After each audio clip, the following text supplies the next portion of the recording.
Good morning friends.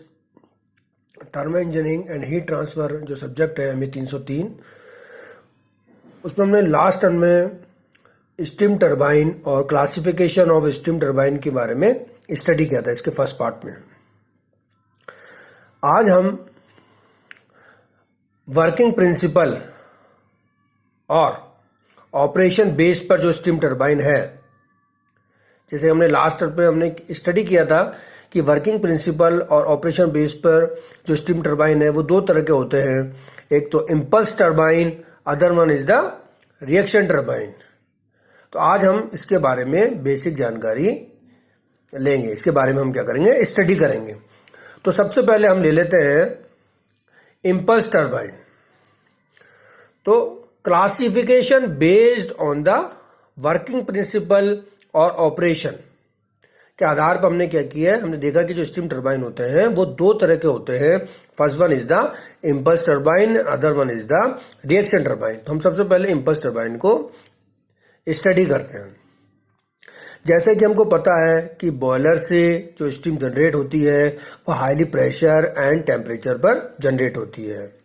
तो जब ये हाईली प्रेशर और टेम्परेचर की जो स्टीम है नोजल से पास होती है तो उसका प्रेशर क्या होता है, डिक्रीज होता है, उसकी काइनेटिक एनर्जी क्या हो जाती है, बढ़ जाती है। और जब ये हाईली काइनेटिक एनर्जी वाली जो स्टीम है टरबाइन की ब्लेड के ऊपर स्ट्राइक करती है तो टरबाइन से हमको क्या मिलता है, आउटपुट मिलता है। तो जो इम्पल्स टरबाइन होता है बेसिकली उसके अंदर जो टरबाइन वर्क जो होता है only due to the kinetic energy of steam से ही मिलता है। तो नोजल से आने वाली जो स्टीम है जिसकी काइनेटिक एनर्जी बढ़ चुकी है, जो टरबाइन की ब्लेड पर स्ट्राइक करती है, तो हमको क्या मिलता है, आउटपुट मिलता है। तो इम्पल्स टरबाइन के अंदर बेसिकली जो टरबाइन का आउटपुट मिलता है वो only kinetic energy of steam के थ्रू मिलता है। और we can say due to the impulse effect की वजह से हमको क्या मिलता है, टरबाइन वर्क मिलता है। इम्पल्स इफेक्ट क्या होता है, V1 square by 2 minus V2 square by 2, और we can write also V1 square minus V2 square by 2। तो ये जो V1 square minus V2 square by 2 है ये क्या कहलाता है, इम्पल्स इफेक्ट कहलाता है। जैसे कि हमने इस चीज को पहले ड्राइव कर रखा है स्टीम नोजल वाले चैप्टर के अंदर। तो ये जो इम्पल्स इफेक्ट होता है V1 square minus V2 square by 2, इस इम्पल्स इफेक्ट की वजह से हमको इम्पल्स टरबाइन के अंदर क्या मिलता है, वर्क डन मिलता है। First point. अनदर वन कि जो इम्पल्स टरबाइन होता है उसके अंदर जो प्रेशर ड्रॉप होता है वो ओनली नोजल के अंदर होता है। जैसा कि हमको पता है कि नोजल जो होता है इम्पल्स टरबाइन के अंदर, जो नोजल है वो क्या एक तरह से इंट्रिकल पार्ट है किसका, टरबाइन का। तो जो प्रेशर ड्रॉप होगा ओनली वो किसके अंदर होगा, नोजल के अंदर होगा। और जो प्रेशर होगा मूविंग ब्लेड के अंदर वो कैसा रहेगा, कांस्टेंट रहेगा। तो ये हमको ये अंडरस्टैंड करना पड़ेगा कि जो प्रेशर ड्रॉप होता है इम्पल्स टरबाइन के अंदर वो किस में होता है, ओनली नोजल के अंदर होता है। और जो मूविंग ब्लेड होती है उसमें कोई प्रेशर ड्रॉप नहीं होता है, प्रेशर क्या रहता है, कांस्टेंट रहता है। इसका क्या कारण है, इसका कारण ये है कि जो ब्लेड होती है उसकी शेप क्या होती है, कप और बाउल टाइप से होती है। इम्पल्स टरबाइन के अंदर जो ब्लेड्स होती है उसकी शेप कैसी होती है, कप और बाउल टाइप से होती है। देखिए मैंने इसमें क्या किया, ब्लेड्स को बनाने की कोशिश की है, मैंने ब्लेड बनाई है, ये ब्लेड को शो कर रहे हैं। तो ये जो ब्लेड्स मैंने बनाई है किस टाइप की है, कप और बाउल टाइप शेप की है।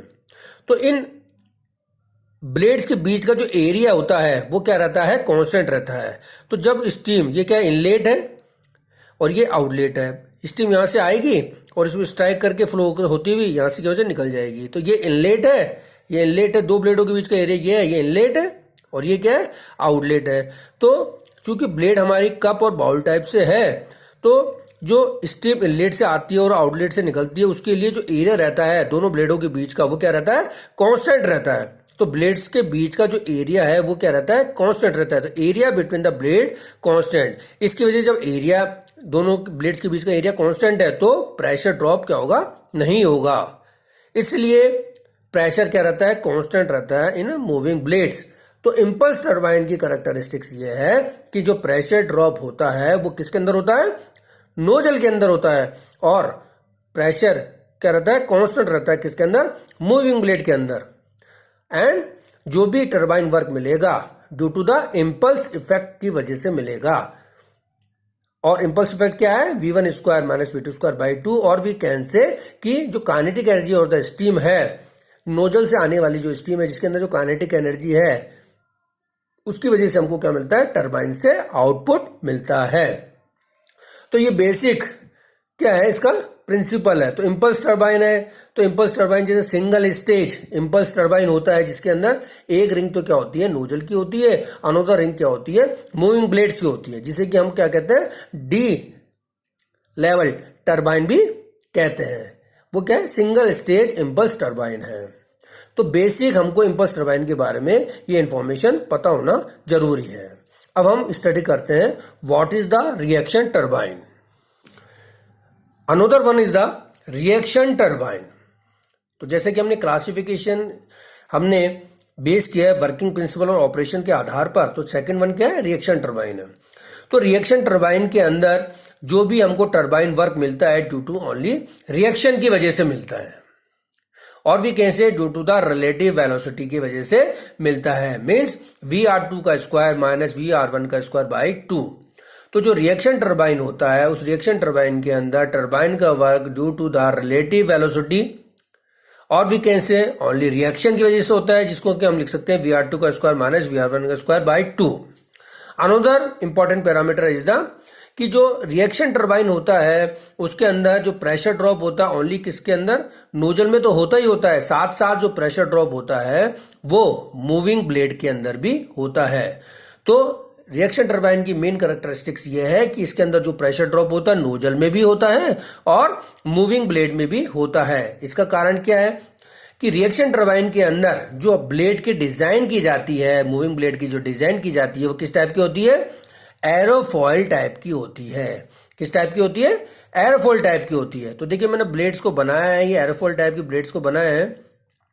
तो ये जो ब्लेड्स दो बनाई है मैंने, इनके बीच का जो एरिया है वो क्या होता जा रहा है, देखिए रिड्यूस होता जा रहा है। तो area between the blades is the converging shape, ये कन्वर्जिंग टाइप से इसकी शेप होती है। तो जो दो ब्लेड्स के बीच का जो एरिया है वो किस टाइप की शेप का है, कन्वर्जिंग टाइप का एरिया, ये कन्वर्जिंग शेप टाइप का एरिया है। तो जब दो ब्लेड्स के बीच में जब स्टीम आती है, ये इसका इनलेट है और ये इसका आउटलेट है, तो जब स्टीम इन ब्लेड्स पर एंटर करती है तो एरिया क्या होता जा रहा है, कंटिन्यूसली डिक्रीज होता जा रहा है। एरिया कंटिन्यूसली क्या होता जा रहा है, डिक्रीज होता जा रहा है। तो उसकी वजह से वेलोसिटी क्या होती जाएगी, बढ़ती जाएगी, और प्रेशर क्या होता जाएगा, डिक्रीज होता जाएगा। तो due to the aerofoil shape of the blades, area will be converging shape type and area क्या होता जाएगा, कंटिन्यूसली डिक्रीज होता जाएगा, और वेलोसिटी क्या होती जाएगी, इंक्रीज होती जाएगी, और प्रेशर क्या होता जाएगा, डिक्रीज होता जाएगा। तो जो रिएक्शन टरबाइन होता है उसके अंदर प्रेशर ड्रॉप नोजल में भी हो रहा है और प्रेशर ड्रॉप क्या हो रहा है, मूविंग ब्लेड के अंदर भी हो रहा है। तो जब बॉयलर से जनरेट होने वाली स्टीम जिसका प्रेशर और टेम्परेचर ज्यादा है वो नोजल से पास हो रही है, तो प्रेशर ड्रॉप एक तो क्या हो गया, नोजल में हो गया, और उसके अंदर क्या होगी, काइनेटिक एनर्जी उसकी बढ़ गई। तो जब ये हाईली काइनेटिक एनर्जी वाली स्टीम टरबाइन में ब्लेड पर स्ट्राइक करती है तो due to the aerofoil shape उसकी वेलोसिटी क्या हो जाती है, और बढ़ जाती है, क्योंकि वो कन्वर्जिंग शेप है दो ब्लेड्स के बीच का एरिया। तो मूविंग ब्लेड में आते ही उसकी काइनेटिक एनर्जी क्या हो जाती है, और बढ़ जाती है। तो इस वजह से जो हमारे टरबाइन का जो आउटपुट है और बढ़ जाता है। तो रिएक्शन टरबाइन के अंदर हमारे को एक कंसेप्ट क्लियर होना चाहिए कि जो प्रेशर ड्रॉप होता है वो नोजल में भी होता है, और प्रेशर ड्रॉप क्या होता है, मूविंग ब्लेड के अंदर भी होता है। तो हम ये कह सकते हैं कि टरबाइन का जो आउटपुट होता है ओनली रिएक्शन की वजह से अगर आ रहा है तो वो क्या है, रिएक्शन टरबाइन है। और रिएक्शन का मतलब क्या है, due to the relative velocity. Relative velocity का मीन्स VR2 का स्क्वायर माइनस VR1 का स्क्वायर बाई 2। तो इस इफेक्ट की वजह से हमको रिएक्शन मिलती है और हमको क्या मिलता है, एक्स्ट्रा वर्क हमको मिलता है टरबाइन से। तो इस टाइप की जो टरबाइन होगी वो क्या होगी, रिएक्शन टरबाइन होगी। तो हमने दोनों ही टरबाइन को हमने क्या किया, स्टडी किया, इम्पल्स टरबाइन और रिएक्शन टरबाइन को। तो इम्पल्स टरबाइन के अंदर हमने देखा है जो टरबाइन वर्क है वो इम्पल्स इफेक्ट की वजह से आ रहा है, और रिएक्शन टरबाइन के अंदर जो टरबाइन वर्क आ रहा है वो रिएक्शन की वजह से आ रहा है। इम्पल्स टरबाइन के अंदर जो प्रेशर ड्रॉप नोजल में होता है और मूविंग ब्लेड के अंदर नहीं होता है। जबकि रिएक्शन टरबाइन के अंदर जो प्रेशर ड्रॉप होता है वो नोजल में भी होता है और मूविंग ब्लेड के अंदर भी होता है। इंपल्स टरबाइन के अंदर जो ब्लेड्स होती है वो कप या बॉल शेप की होती है, जबकि रिएक्शन टरबाइन के अंदर ये एरोफिल टाइप से होती है। इंपल्स टरबाइन के अंदर दो ब्लेड्स के बीच के अंदर प्रेशर ड्रॉप नहीं होता है, प्रेशर कांस्टेंट रहता है। जबकि रिएक्शन टरबाइन के अंदर दो ब्लेड के बीच का एरिया कन्वर्जिंग शेप होने की वजह से प्रेशर ड्रॉप होता है, जिसकी वजह से काइनेटिक एनर्जी क्या होती है, बढ़ती है। तो कई बार इनके बेसिक प्रिंसिपल को पूछ लिया जाता है, इंपल्स टरबाइन और रिएक्शन टरबाइन के, और कई बार इनके बीच में डिफरेंस पूछ लिया जाता है कि what are the difference between the impulse turbine and reaction turbine.